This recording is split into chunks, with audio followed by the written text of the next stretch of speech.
Okay,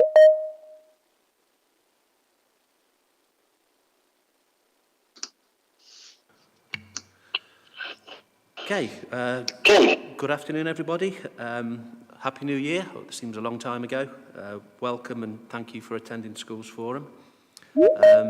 Simon, if you move directly to apologies, please.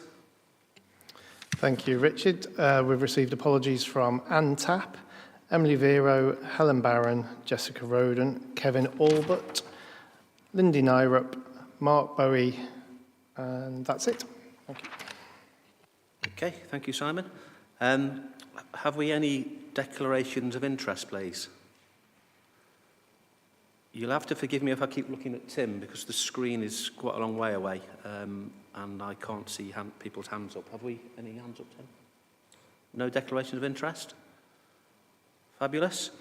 If we can join the minutes of the last meeting and the matters arising together, I am going to be quite selfish and go through the matters arising first and pass it out to members. On minute 5, Steve Barr talked around Judy Wyman not being very well, and I sent her a get well card on behalf of Forum, so hopefully she received that. Have we any updates, Steve, on Judy? Is she back home or? Yes, she came back home. She was discharged from hospital somewhat unexpectedly and probably prematurely. I'm not quite sure, I can't remember now, but well before Christmas. I actually managed to call in to see her last week, and she is at home. She's coping. She had carers coming in for some time, but she's just about coping on her own now, and quite positive. So good news, rather better than I think we might have anticipated. Oh, good. If you pass on our regards, or certainly my regards, Steve, that'd be appreciated. Thank you. Yeah, will do. Okay, if we could move to minute 23 on page 15, the transfer of the 0.5 from the schools block to the high needs block. Tim, could you update us, please, on recent news? Yeah, good afternoon, everybody. Just to say that as we indicated at the last Schools Forum, that following the decision of Schools Forum, we submitted the disapplication request to the Secretary of State through the Education and Skills Funding Agency, and on Friday we received the decision. Somewhat earlier than we expected, but it was in a decision that was to approve our request. So the department has approved our request to transfer 0.5% from the schools block to the high needs block. As of Friday, as I say, we received that notification on Friday afternoon. Okay, obviously that was quite a big surprise. Have we any comments from the floor? Steve, I think I can see your hand up. Yeah, it's a two-part question actually to Tim. First of all, the notification, was it just that? Was it just the decision? And if it was, is there an avenue by which Schools Forum, if it is the wish of other colleagues on Schools Forum to do so, to ask the Secretary of State for the reasoning behind their decision? Because it seems bizarre to me that they should just come back with a decision without any explanation as to how they reached it. I thought I was waiting for the second part. Sorry, Steve. Was there a second part to that question? Alison Barnes. Sorry, what was that, Richard? I missed the... I was waiting for the second part to the... I thought you said there were two parts to question. That was sorry. First part was there any explanation? And then the following on from that was the second part, really. If there wasn't any explanation, if it was the wish of Schools Forum, could we request the rationale behind their decision? So that was the two parts. It was sort of 1A and 1B, really. So in terms of, I was just getting the letter that we received, and I was just going to share it really. It said, after careful consideration of your application and supporting evidence, the Minister has approved the request for 24-25. You have provided a detailed management plan showing pressures and proposed savings. Whilst the Schools Forum did not approve this request, they are supportive of the broader actions of the management plan. And it does say, if you or interested parties in your area require further information or clarification on this decision, and then it does say we can contact them using the disapplication email address. So that's as much as we've had in terms of the confirmation. There is an email address there should we require any further information.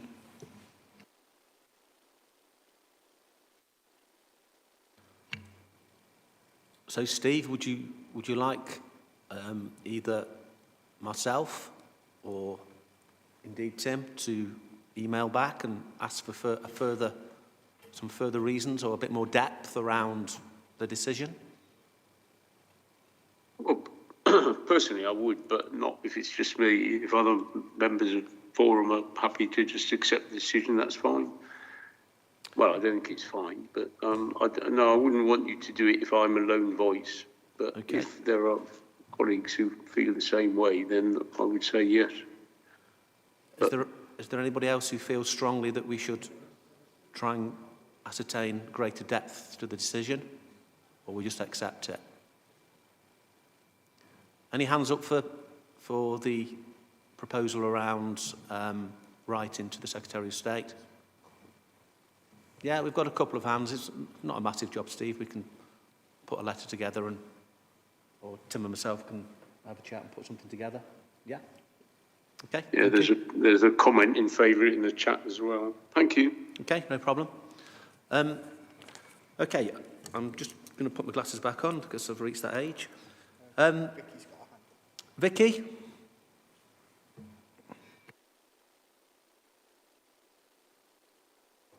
Oh, sorry, Vicky, it's a legacy. It's legacy. A legacy sorry. hand. That's the first 50 pence in the jar, Vicky. Sorry.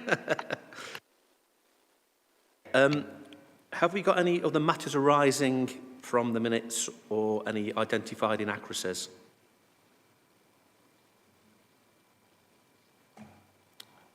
No? Everybody accepting of the minutes? Great, thank you. Simon, okay. Item 5, decisions taken by the chairman under delegated powers. I'm going to pass this over to you, Simon.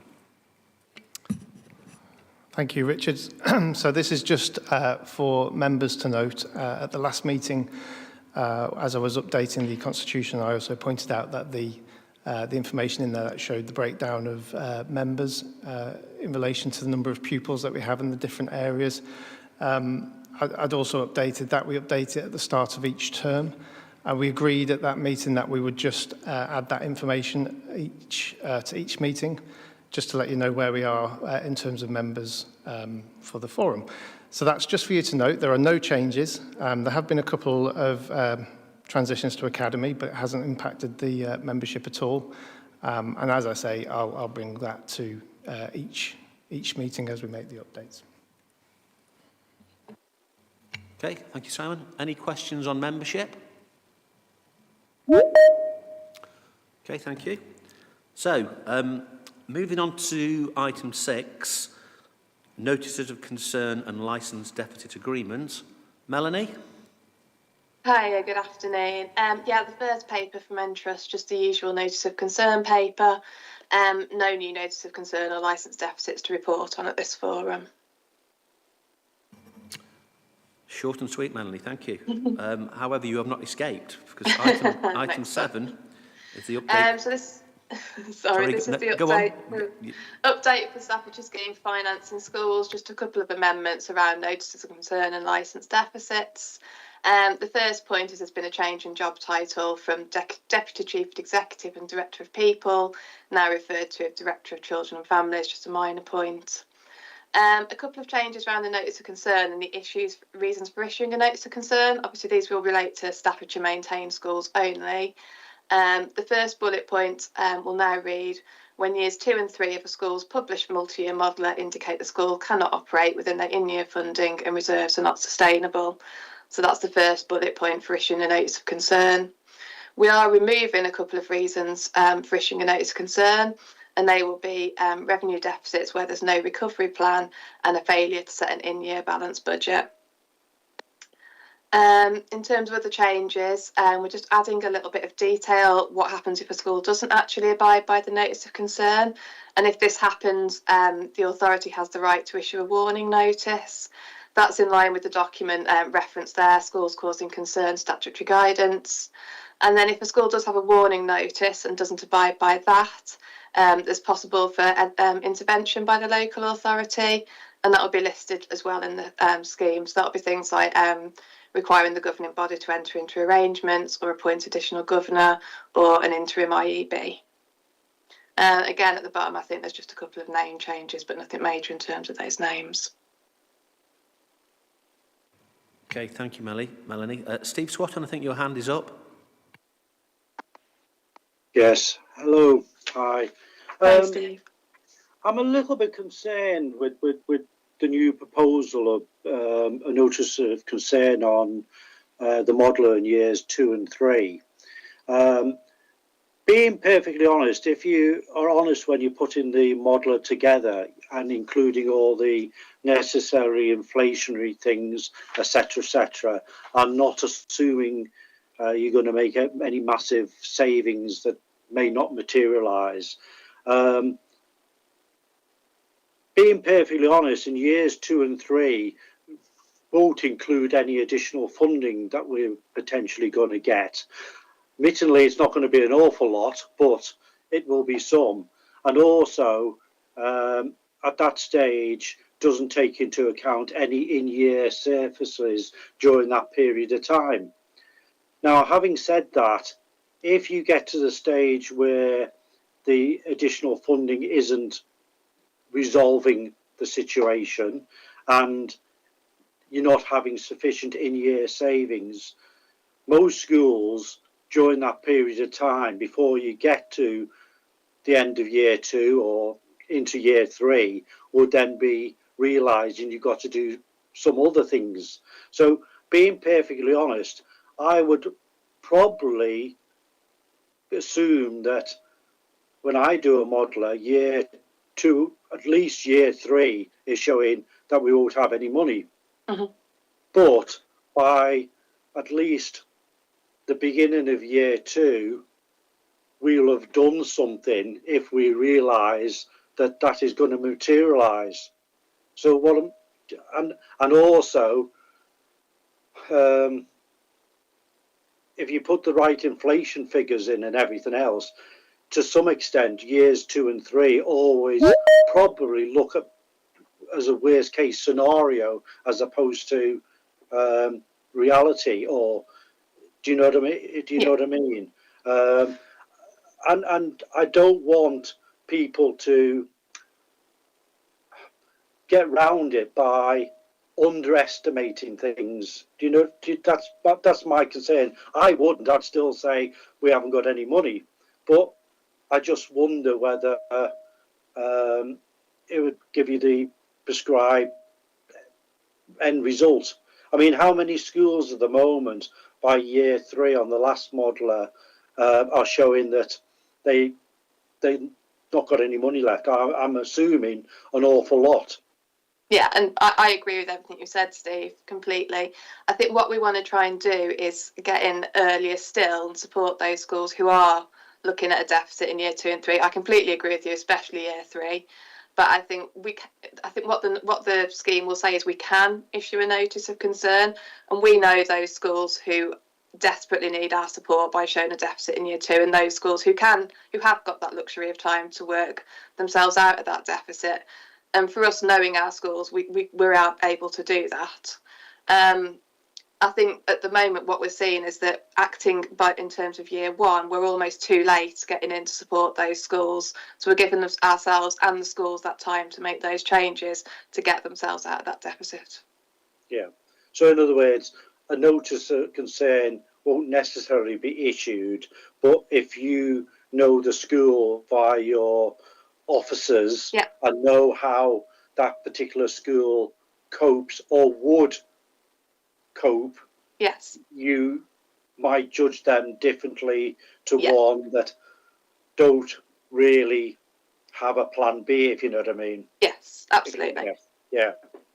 I'm more happier now. Thank you. Okay, thanks, Steve. Okay, thanks, Steve. Vicky? Yeah, it was just an observation, really, in terms of paragraph 6 on page 23, the fact that those two reasons have been removed as reasons why you would issue a notice of concern. Is that just because a lot of schools are going to be in that situation, kind of a sign of the times, to have removed those as, you know, you've got a revenue deficit where there's no recovery plan, and then failure to set an in-year balanced budget by the 31st of May, they've been removed as reasons to issue a notice of concern. Yeah, it's more of a change in mechanism, Vicky. So to stay in line with the rest of the scheme for financing schools and the Staffordshire regs, any school now that's in difficulty or has a deficit will need to have a licensed deficit plan as a note instead of a notice of concern. So it is more of a change in mechanism. Okay. But as long as you've got a recovery plan, you wouldn't necessarily have a notice of concern. No, but we need schools to be working towards the plan rather than sitting on a notice of concern, and that's bringing everything in line in terms of the various schemes. Thank you. Okay, thank you, Vicky. Melanie, have you finished on your report? No, that's it from me, thank you. Okay, any other questions for Melanie while you've got the opportunity? Thank you, Melanie. Thank you. So, moving to item 3, which is the verbal update on the school's budgets. Presume that's you, Will. It is. Good afternoon, everybody. So we take a verbal report in January's forum, we have done for the last few years, just to update you on the headlines for the school allocations, because the allocations come very late, so there isn't enough time to produce a paper. So on the schools block, we got the allocation on the 19th of December, and the headline figure is once the MSAG, the mainstream additional grant, has been rolled into the baseline, it's a 2.34% increase from 23-24 into to 24-25 funding. The growth fund allocation is as we estimated, and it's been awarded at 3.3 million. So as predicted in the November forum report. And in the November forum report, we mentioned the Falling Roles Fund, and we thought we'd receive no money for this, and that's the case. So we received no money for the Falling Roles Fund. Subsequent announcement on last Friday, as Tim said, the 0.5% request has been approved from the Secretary of State. So that's moved 3.2 million from the schools block into the high needs block. How we pass the funding on will be as per the NFF, as it has been for the last few years. The 4 core factors within there have increased by 1.4%. And Staffordshire will still be able to set the MFG at the maximum permissible level, which is a positive 0.5%. So that's on a per pupil basis, each school will gain to 0.5%. And working any affordability issues will be managed through the gains cap, as they have done previously. With the funding switch and our overall quantum of funding, we're calculating the gains to be 1.25% per pupil. On the central, so that's the schools block. On the central block, the historical commitments has reduced as predicted to the 1 million, of which we've got approval from November School Forum for the prudential borrowing costs of 900k. And in line with DSG deficit management plan and approved by School Forum, the difference for 100k will be contributed to the DSG reserve. The ongoing commitments allocation is 4.3 million. The spend against those was approved at the November forum, with any surplus in there to be contributed to the DSG deficit, which will be 180k. On early years, nationally there's been an additional 400 million for early years because of the expansion to eligibility entitlements. For Staffordshire, the rates for 3 and 4 year olds has increased by 5% from the 23-24 combined rate, with the including the early years supplementary grant. So that's £5 will be £5.47 that Staffordshire gets in for 3 and 4 year olds per child per hour. That's still on the funding floor, so we're still the lowest in the country, with a number of other authorities. For 2 year olds, our rate has increased from the combined rate of from the 23-24 combined rate of £7.65 to £7.66, so it's only a 1p increase, which is a bit better than what was previously consulted on, when it looked like that was going to go down. And for under 2 year olds, from children from 9 months to 2, our rate will be £10.40, but that will kick in September 2024. So that's all I have on the update. Happy to take any questions. Okay, thank you, Will. Steve? Yes, Will, I don't know if you're able to answer this, but would you, going back to the 0.5 transfer to high needs, would you be able to give us just a very rough ballpark figure of how that would impact on the budget of an average size primary school and a medium sized secondary school, in terms of how much less they will be getting in their main funding? Not offhand, but what I can say is the affordability overall is managed through the cap. So we've had to cap the gains to 1.25% overall. So if it wasn't for the high needs switch, the cap would have been about 1% higher than that. So that's how much it's going to cost. How much the cap is costing to the average school. Okay, thank you. Philip? Thanks, Will. Thanks for that. But can you just say, are we having our usual meeting on the 30th of January to discuss the distribution of these? Yes. So for the early years rates, we've got the early years reference group on the 30th of January. Is going to be a budget setting meeting to discuss these.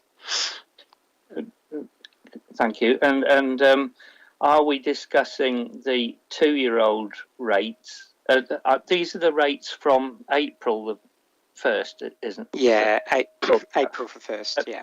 So are we talking about discussing the 2 year old and the under 2 year old rates, so that we can, obviously we haven't got these rates yet, and we haven't got the 3 and 4 year olds, but we're particularly for the 2 year olds and the under 2s, we're not able to crystallise an offer for parents, particularly on a stretched offer, an all year round thing. We can't do that yet. So can I assume that we're going to be talking about the distribution of those rates as well? Yes, yeah, absolutely. We'll talk about the, in addition, it'll follow the usual format, but we will be talking about all the rates which are hitting 24-25, which will include the expansion of the new eligibility rates. Brilliant. Okay, that's great. Thank you. Thank you, Philip. Carolyn?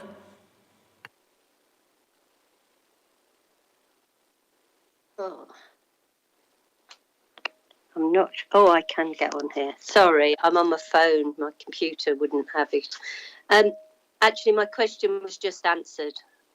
Philip had something similar, but I'm really very confused still by the first question of why we don't know the knock-on effect to the high schools and primary schools of what that's going to cost roughly, and how that's going to affect their budget. Why do we not know that?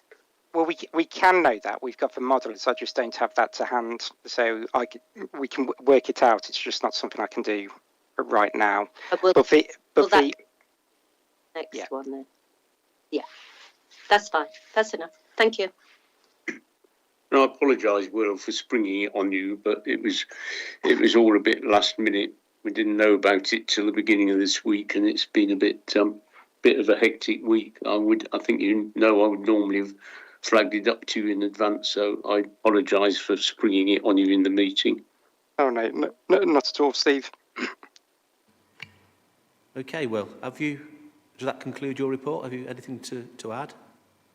No, that's it. Thank you, Richard. Okay, so anybody else would like to ask Will any questions around what he's just spoken about?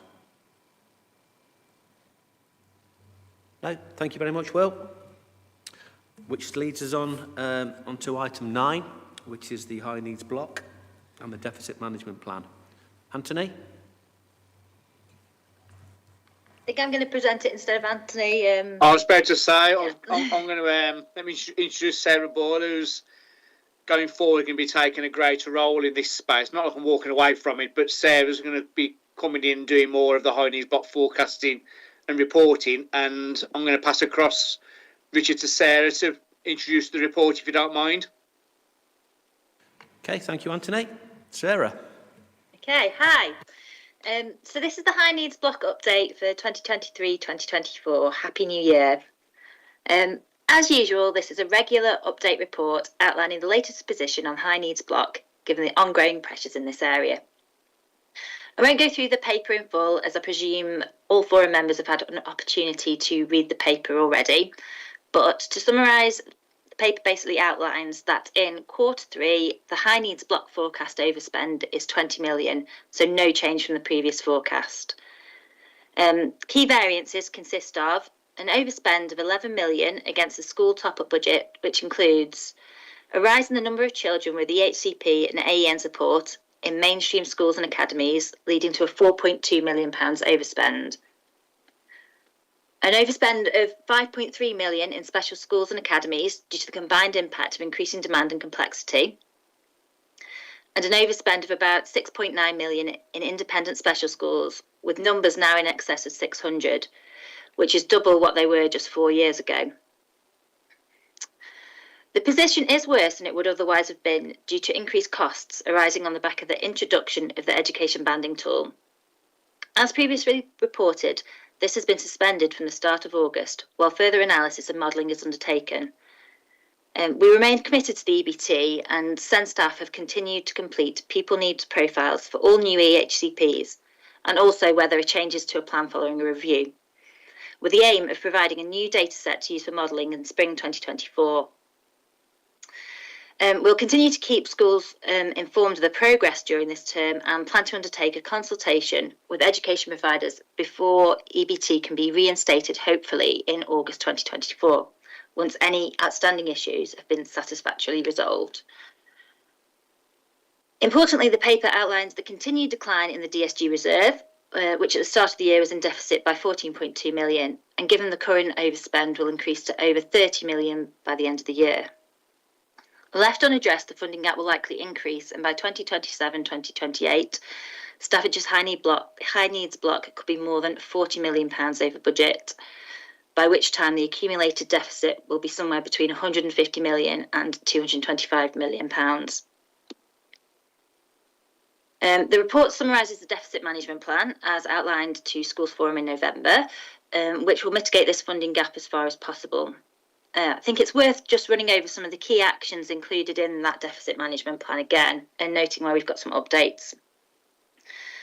Firstly, the plan focused on developing a more inclusive system where more of our children are educated and supported in mainstream schools, reducing reliance on more expensive independent provision, This will also require an increase in the number of children with EHCPs placed within our maintained and academy special schools.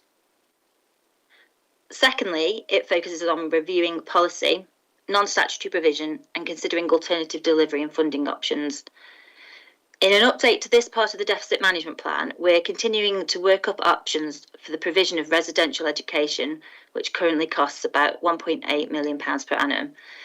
This is a complex issue that will take time to review, and it's been agreed that existing contracts should be extended for a further 2 years to July 2026. Thirdly, the plan highlights the need to transfer 0.5% funding from the schools block to the high needs block to be invested in the council's transformation programme. And we've already sort of gone through this. As you know, it was initially rejected by Schools Forum, and as we indicated we would, we made a disapplication request to the Secretary of State to approve the transfer.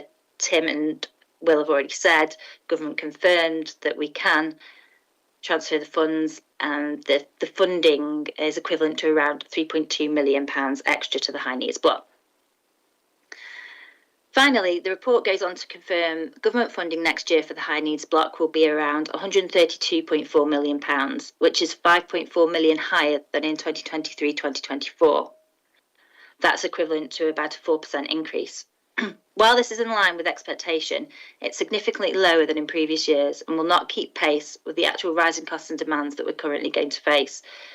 And a further large overspend is expected next year of around 20 million, even after allowing for the 0.5% funding switch. In the government guidance, the government have set an MFG level for 2024-2025 of between 0 and 0.5%. Given our forecast overspend and the accumulated deficit that we face, we plan to set the MFG next year at 0%. Happy to take any questions. Okay, thank you, Sarah. Thanks, Sarah. Sorry? I just thank Sarah for presenting that report. All right, thank you, Anthony. Yes, somebody else delivering almost the same material, Anthony. Yeah. I've got some questions, but I'm going to patiently wait. Steve. Yes. Thanks, Sarah. Thanks, Richard. It's just a simple question. I probably should know the answer, but is it usual for the decision as to exactly where to set the MFG to be with the local authority? You said between 0 and 0.5%. Is that normal practice? If so, I've forgotten that. Yes, it is. It offers a decision within the confines of what the government set it at. Yeah. The limits, yes. But it's an officer decision, that, Steve. Okay, thank you. Thank you, Steve. Have we got any other questions to Sarah?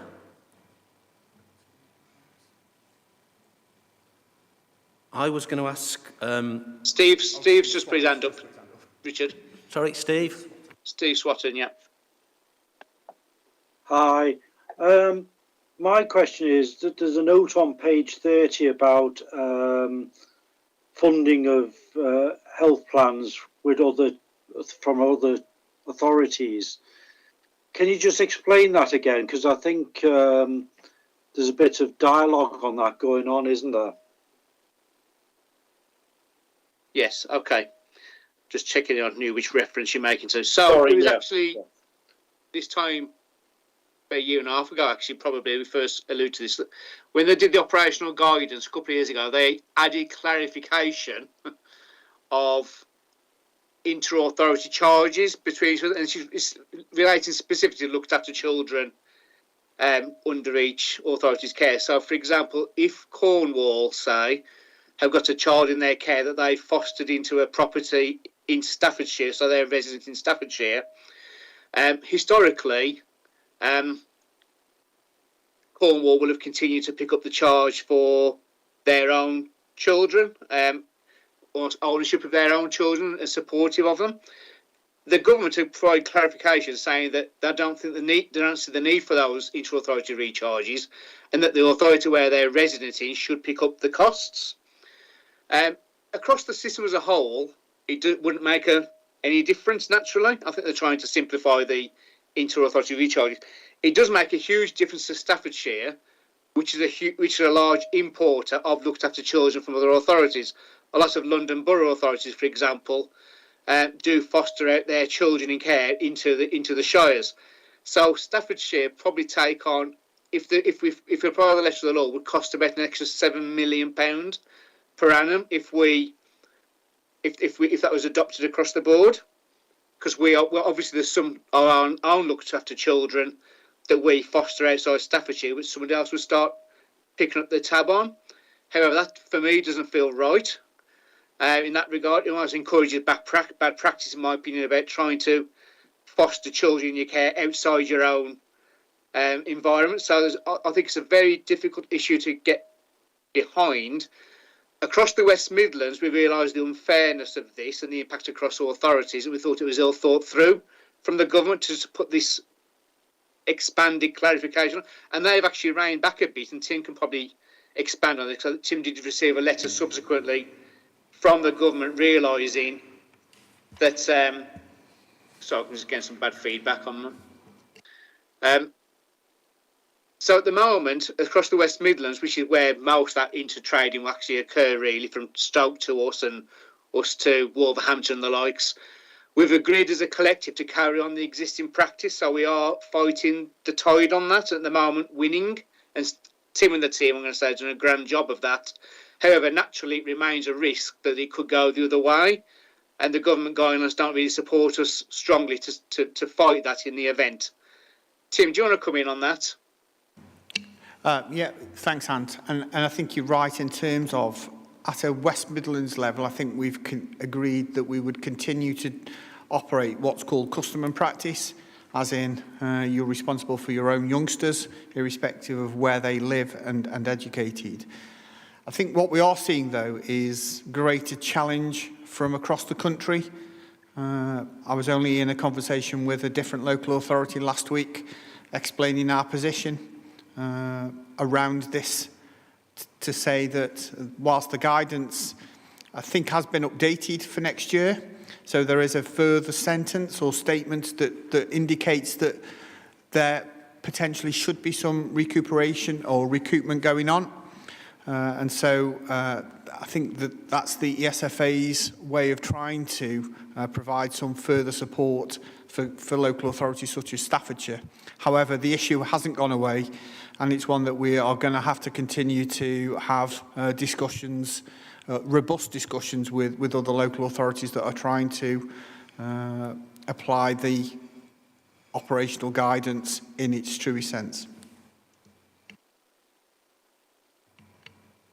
Tim, can I just ask how much pushback you're actually getting? How insistent are some of the local authorities, or are they going away when you've given them a rationale?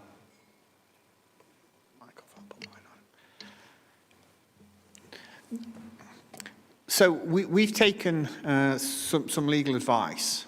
What I would say is let's put this into context of 52 local authorities. The last time I looked at the information, we have 52 different local authorities, youngsters living in Staffordshire with an education, health and care plan. So that kind of tells you the scope of, if you think there were probably slightly more than 152 now. So just under a third of local authorities have a youngster living in Staffordshire with an education, health and care plan. Currently, we've had discussions and robust discussions with 2 local authorities. So that kind of puts it into that context. However, the conversation I've had with those 2 local authorities suggests that other local authorities are having discussions with them. We're clear that the guidance says that they will have to negotiate in terms of what recoupment has to take place.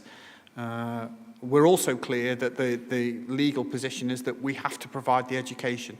So we're clear that we're responsible for providing the education. It won't affect the education that's being provided. However, that local authority cannot rely on the high needs block operational guidance and say that they don't need to enter into any negotiations. It's not gone any further than a robust discussion at this point in time. I suspect in the future we are going to get to some kind of challenge, and whether that ever kind of ends up in some kind of court, I'm not quite sure. But it is challenging. So it's very much watch this space. Absolutely, yeah. Okay, thank you.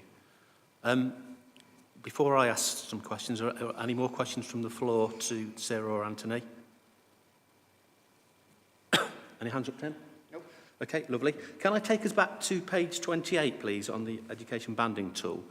I had a correspondence from the chair of Special Schools Forum a few weeks ago. I think during their forum they had asked, or the special heads had asked the head of SEND around how the education banding tool was going to be reintroduced.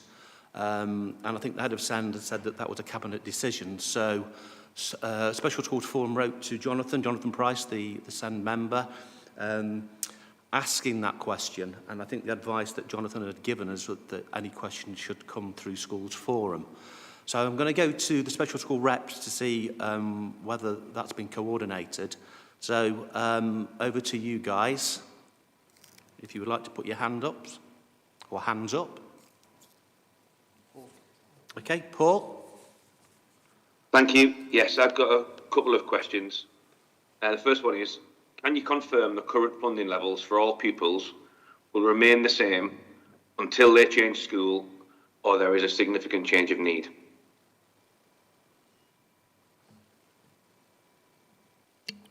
As I understand it, I'll come back in. Sorry. That from our perspective, that's what we'd confirmed. And so, yeah, unless there's a significant change, then the current arrangements remain in place. Okay, thank you. And my second question I've got is, special schools are now receiving consultations for September 2024. Can you confirm that funding agreed for these pupils for their starting will be guaranteed until they change school or they have a significant change of need? Yeah, again, exactly the same process, because they'll be using the current matrix level. So from that perspective, then we would have to say that once we've agreed a place and once we've agreed the funding arrangements for that place, then we would continue to honour that. Thank you, Tim. Kim? Hiya everybody, I'm sorry, I've got a bit of a croaky voice at the moment. I sound a bit like Macy Gray or Marge Simpson, so just bear with me. Tim, you and I spoke just before Christmas and you very kindly emailed me to say that when a youngster is remaining in the same school, this is not a substantive change.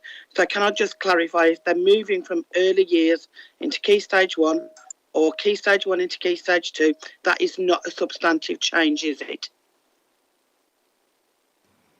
I think Hallett's on the call, but as from my perspective, then it would be remaining in the same school. So no, it's not a substantive change. But I would just, I think Hallett's there. If Hallett could just come in just to confirm that. Thank you, Tim. Hi, Kim. That would be my understanding as well, Kim. I think we're talking about a substantive change in need leading to a substantive change in provision that would warrant a de facto adjustment in the EHCP. So I would agree with Tim's conclusion. Okay, thank you. My next question is, when will we find out as special heads what the new banding levels will be? Again, I think we one of the things that's happening in the spring term, Kim, is we're using the information that we've gathered around the autumn term to start to, and again, the context around this is that we've always said, haven't we, the education banding tool should be cost neutral, and so shouldn't cost any more, shouldn't cost any less than the matrix. My view is that we'll do some of that work over the spring term, and so to some extent when we start to introduce the banding tool again, it will be sometime during the summer term. That's when we will start to have those negotiations around what those banding levels might look like. I'd just refer back to Paul's question. So Paul's question was what's agreed for those youngsters who start in September. Will we confirm that? Then we've made that commitment. We'll confirm that, so you'll know what those September youngsters will be starting your school on. In terms of the new banding rates, that will then will change when a youngster either has a new plan or a significant change takes place, and that's when we would then start to re-implement the banding tool as we did previously. Okay, thank you. This is probably for you, really, Hallett. I'm actually getting consultations now for September 2025. And, if I don't know what the funding level is going to be, I don't know if I can say that, yes, I can meet needs, or no, I can't, because I don't know what staff I'm going to have in place.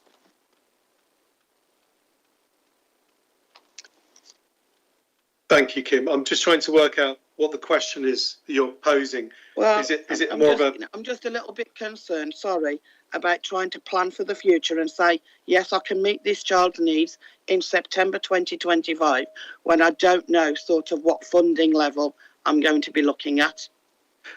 Absolutely. I hear that that's going to be a significant challenge. I guess we're in a position where we're trying to be proactive in terms of our consults, and our phased transfers are looking good for this year as they were last year.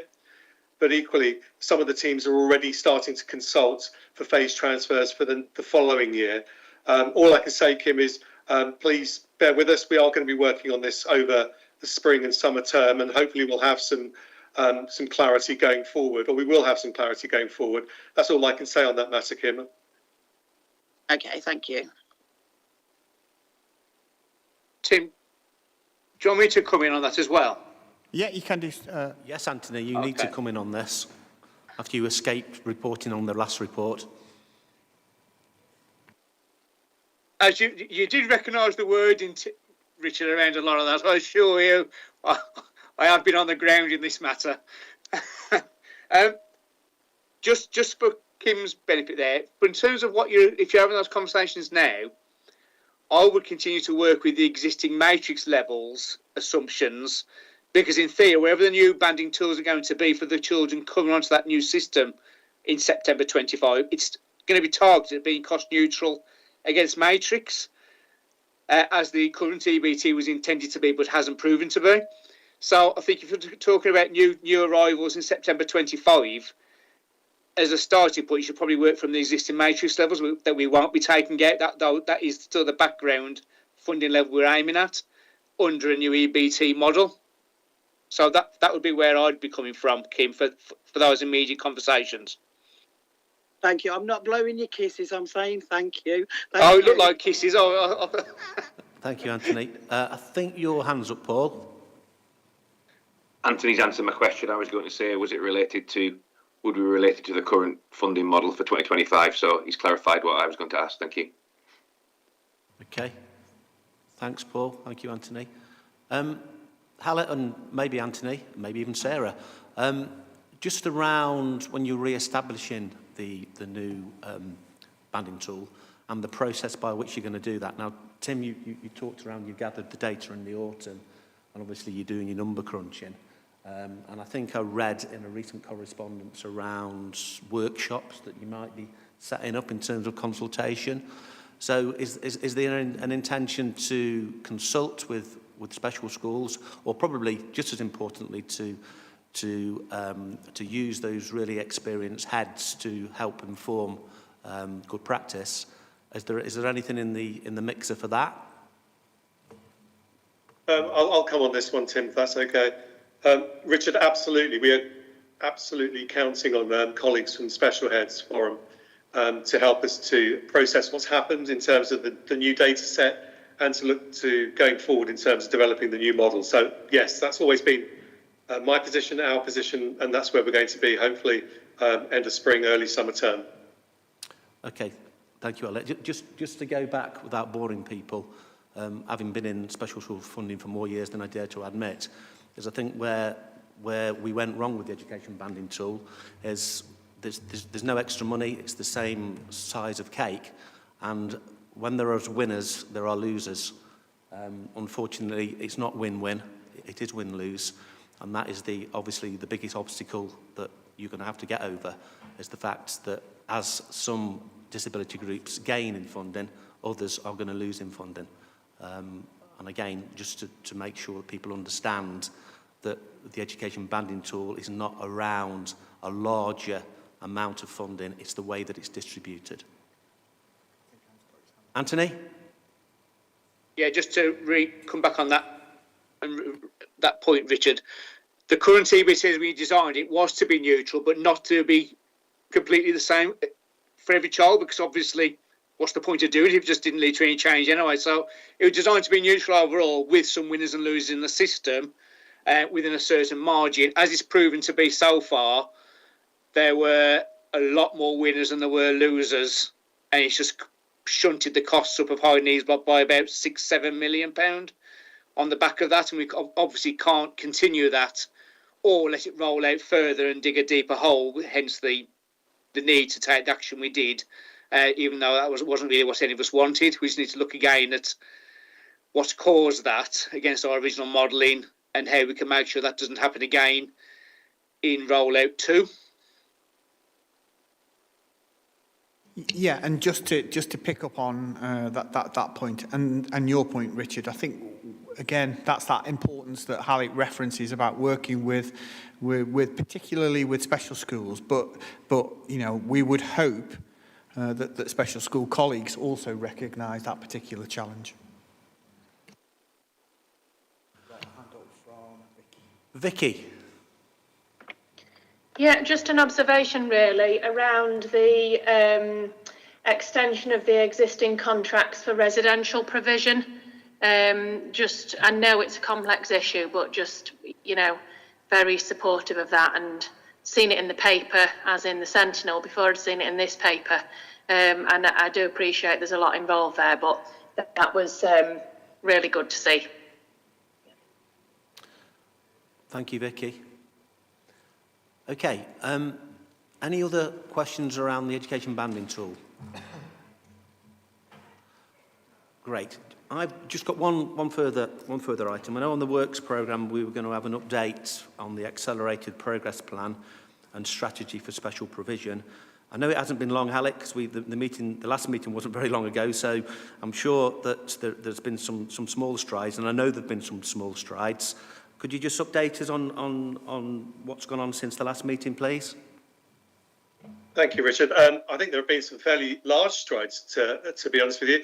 In terms of the APP inspection at the 18-month point in November, the report came back from DFE NHS England indicating that they were continuing to feel positive about the approach that we're adopting, and mindful that we've yet to put in the two major strategies, being the enhanced assess, plan, do, review cycles and the CDIS model, which is that pre-statutory support. Within that, also including in the model, are the special school developments that we're currently working on. So I can give a brief update on those three elements, I guess. First element, the EAPDR, the enhanced assess, plan, do, review, launched in January, first day back for schools was launched. We've had 15 children already on the EAPDR with allocated educational psychologists. So these are children being supported in schools at a pre-statutory, so that's before EHCNA position. And that support is enhanced with education psychology funded by a local authority, and also enhancements to follow around the provision that may be required to support those children as they go through the enhanced plan do review. So we're up and running. The model is demonstrating that it is robust and doing what it was planned to do, which is really good to see.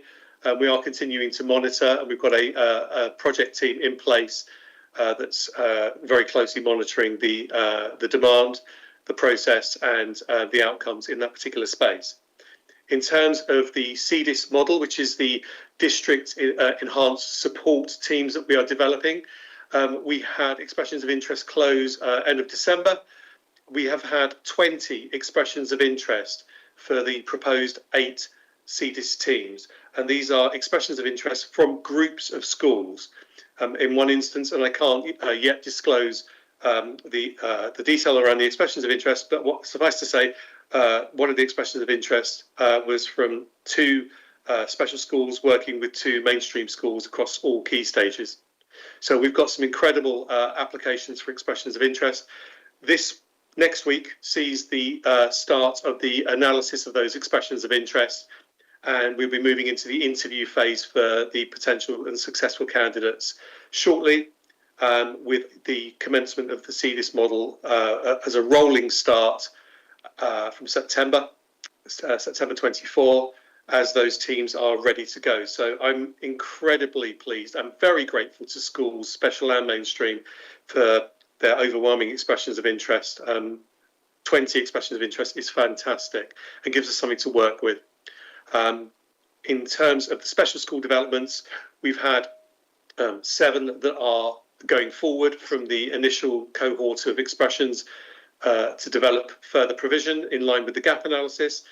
We are meeting in early March to conclude the decision making around that and allocate the funding through the capital fund that we have to support those special school developments.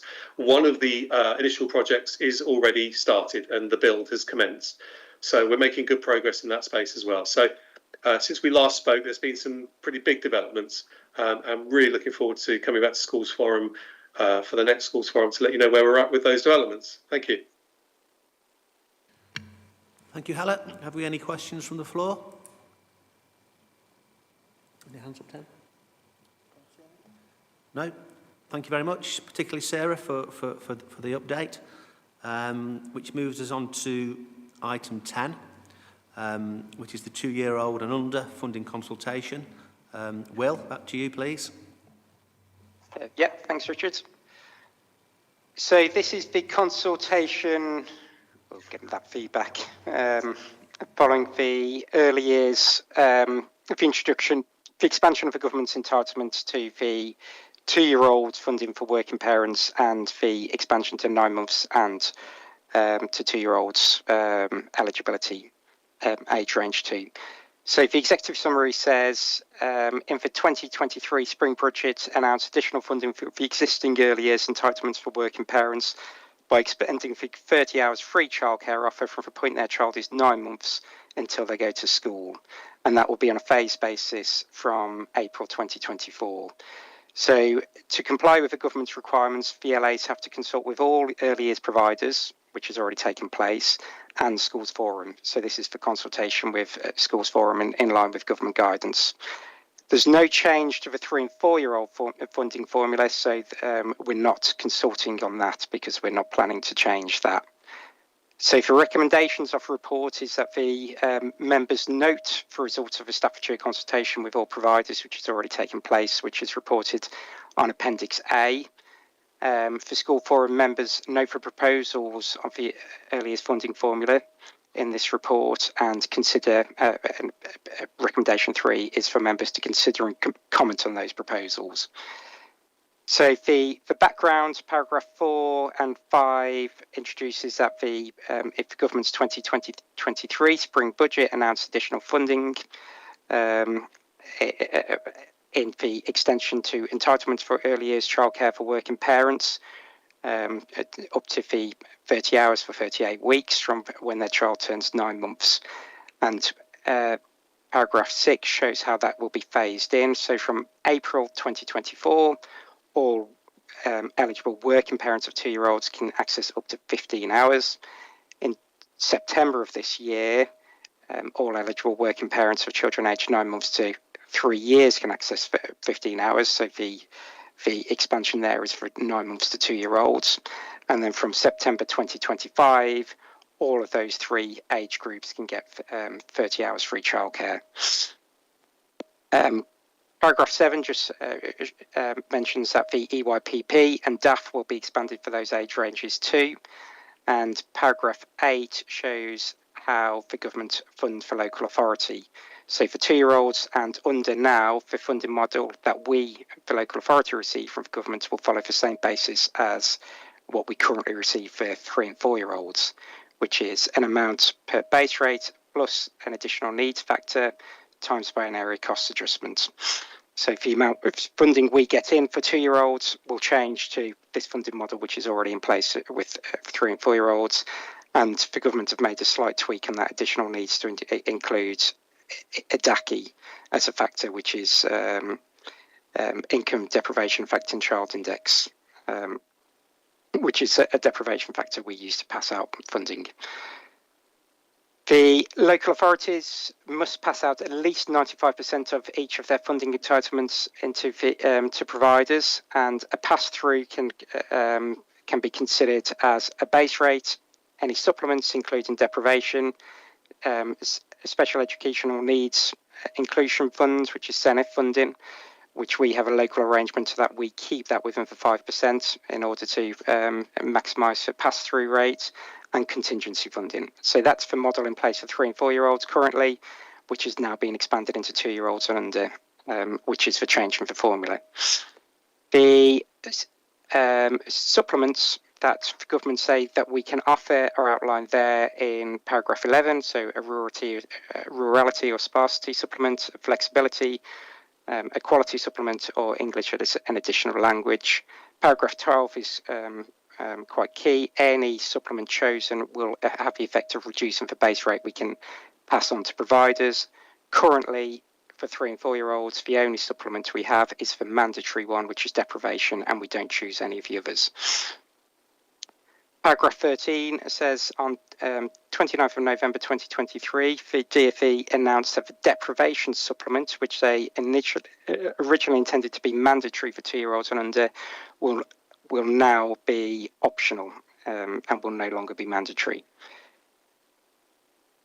Any need to administer and deliver the service by the local authority should be funded with from the rate provided up to a maximum of 5%, and that is approved by Schools Forum annually. We had that approval in the November forum.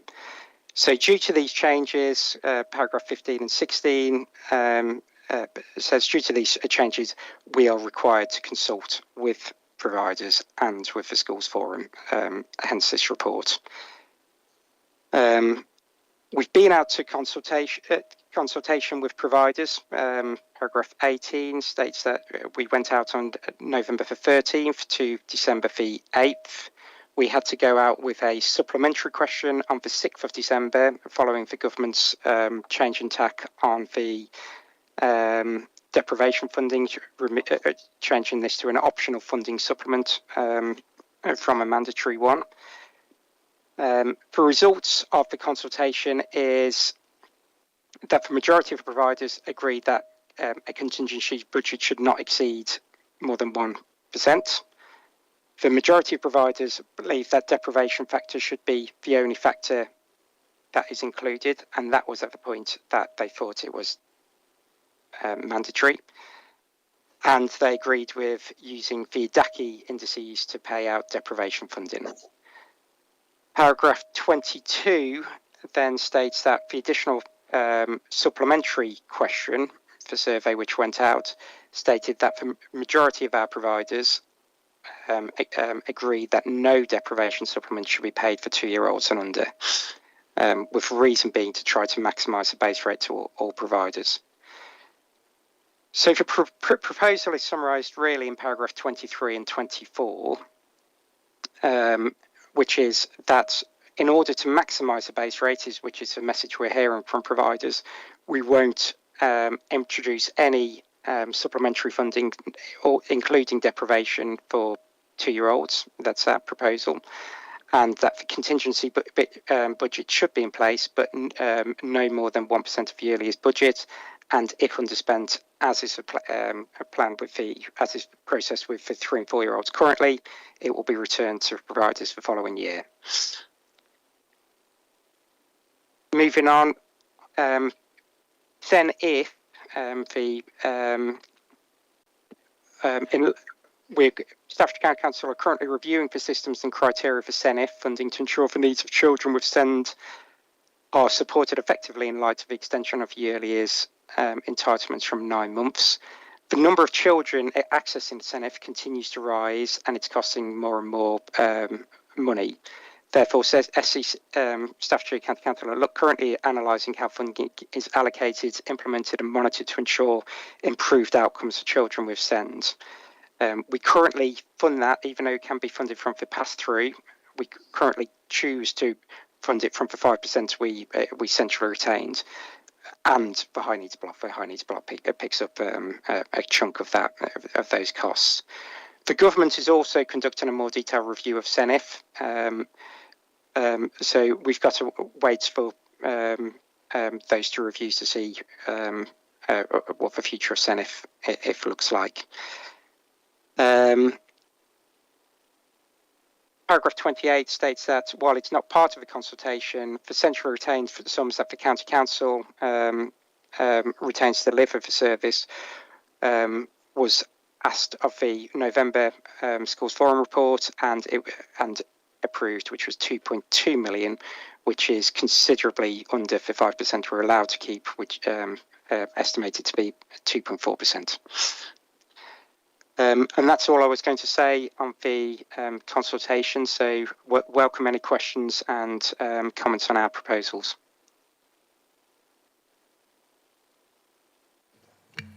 Philip.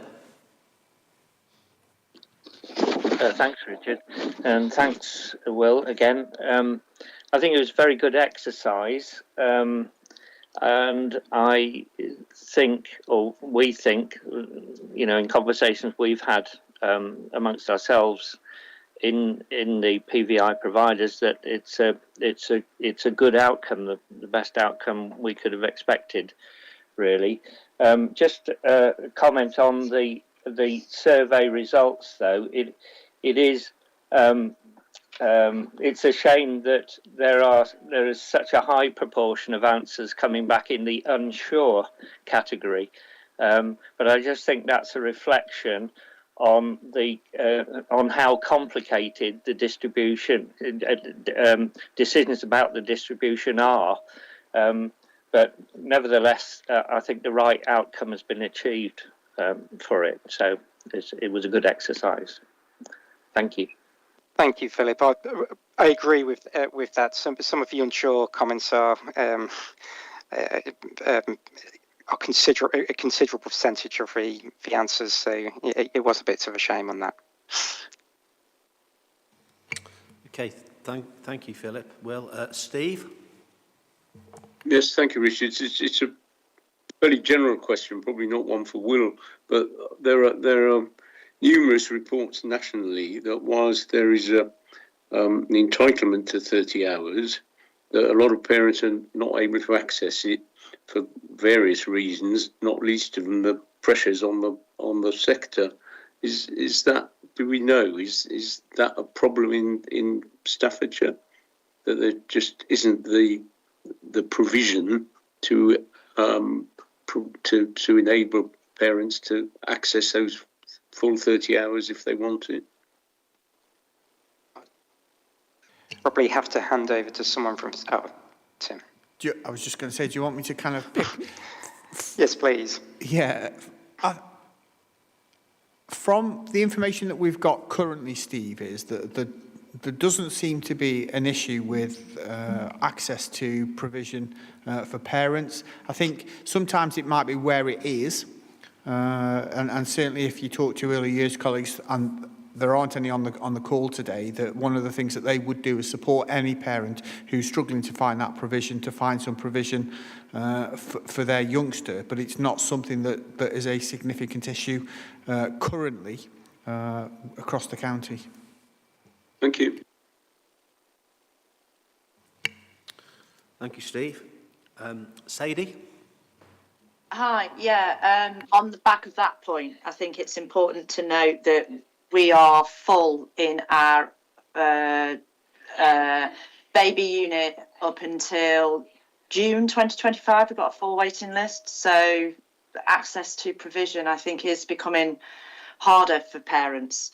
But it's nice to see that the deprivation isn't being taken off the 2-year funding. And like Philip says, it is worrying how many providers are put unsure when we are about to, as you know yourselves, go into a massive, we're going to increase our admin massively with this the funding task that's coming in.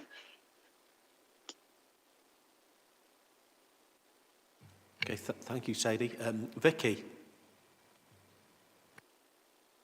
I was just going to kind of links in with Steve's point, really. Is there any capital funding at all for expansion if it was considered that was needed in particular areas? in order to meet to the demand, which may be growing as obviously at different points, different age groups are going to be incorporated along the way. I may be able to answer that if you want me to. Richard, Tim, do you want me to come in on that? Yes, Steve, please. Because I raised this, well, we actually had at LMSCC this morning, and I raised this specific question, and all right, I'm just looking for my glasses because it's quite small print. The government, bless them, on the 30th of November announced capital expansion grants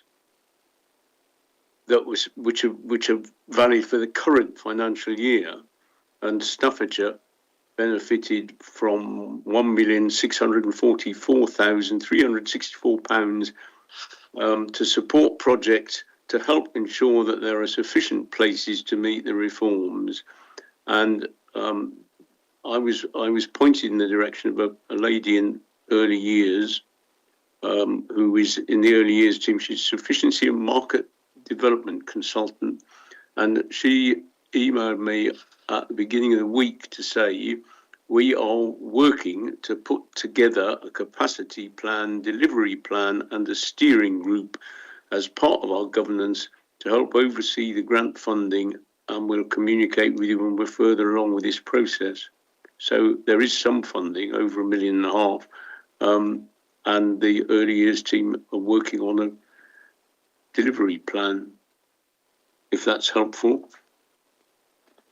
Very, thank you, Steve. Do you know the name of the lady? The name of the lady is Karen Greenan, Greenan. I can put her, well, she's Karen.Greenan1, number 1, at staffordshire.gov.uk. I can put it in the chat if you like. Thank you. Okay, thank you. Just to bring Tim in on this, please. Vicky, if you want me to, I'll send an email to Karen and yourself, and then you've got the contact details. Yes, please. Thank you. Okay, thank you, Vicky. Philip, is your hand up or is it a legacy? Oh, it's up. Thanks, Richard. I think there is going to be a problem because this is quite a massive expansion of provision is required to meet this demand. For instance, typically a private provider at the moment, the proportion of their business which would be state funded is about 16 to 17%. This is likely to rise by 2025 to somewhere between 70 and 80% of their business. The 3 and 4 year old element of it is underfunded by about 30%, but the 2 year old and the 3 year old is arguably overfunded for how the market pricing structure works at the moment. So it's quite a mess. But there is one other thing that we should all think about, and that is if a nurse, given that the private providers are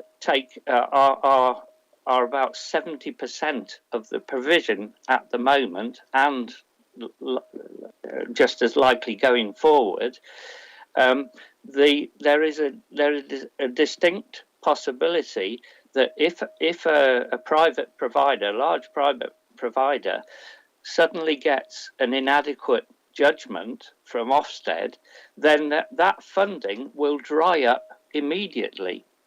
That will mean that they would have to go out of business immediately.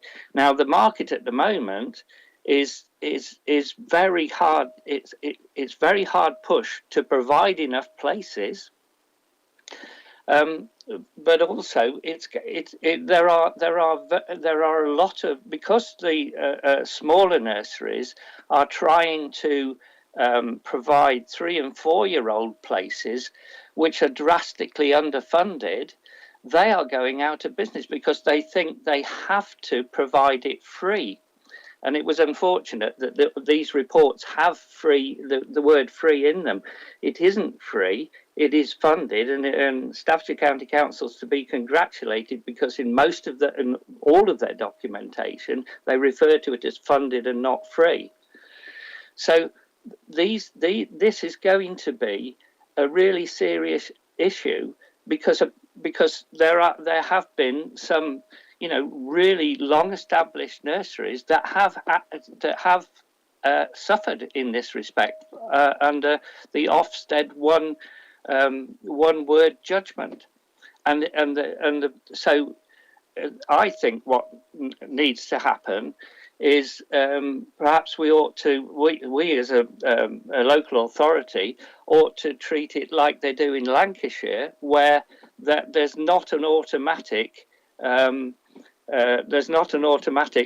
loss of funding on receiving that judgment, and the local authority steps in and makes their own judgments about their own providers in their own area, just to flag it up. Thank you. Thank you, Philip. Mark? So, good afternoon, everyone. I was trying to get in because I know none of my team are here regarding the early years and the way it actually the mechanisms of it is going to work. But I can partly answer some of the questions that were raised, particularly around, to start with, about the capacity. And my team reports to me about any issues they have where we're not able to find a sufficiency of places. And generally, on the whole, we haven't, up until this stage, and I appreciate that's before this expansion, had any particular difficulties. Steve is dead right on the capital funding, and the team are working particularly hard, not just on that, but on the whole system of how we are going to work the mechanics of this and how it's going to be done, which, as I think has been indicated, is quite challenging. And on Philip's point, yes, just looking at this report, it does sometimes say free. On the most of the time, it does say funding. It was particularly on my insistence a few years ago that we used the term funding, because I do think the points you make are very right. And I just wondered, in the general theme, whether actually, and obviously not a matter for myself, but a matter for Schools Forum, whether it's worth having an item agenda on this at a forthcoming meeting, and somebody from the early years team can actually update who've been working on it and know the ins and outs of it. Thank you. Yeah, thank you, Mark. I think it's an opportunity, Tim, for you to pick this up. Yeah, I think, Mark, we'd already got it on as an agenda item for the March forum, and Helen was due to come and to provide us with an update. So we recognise that.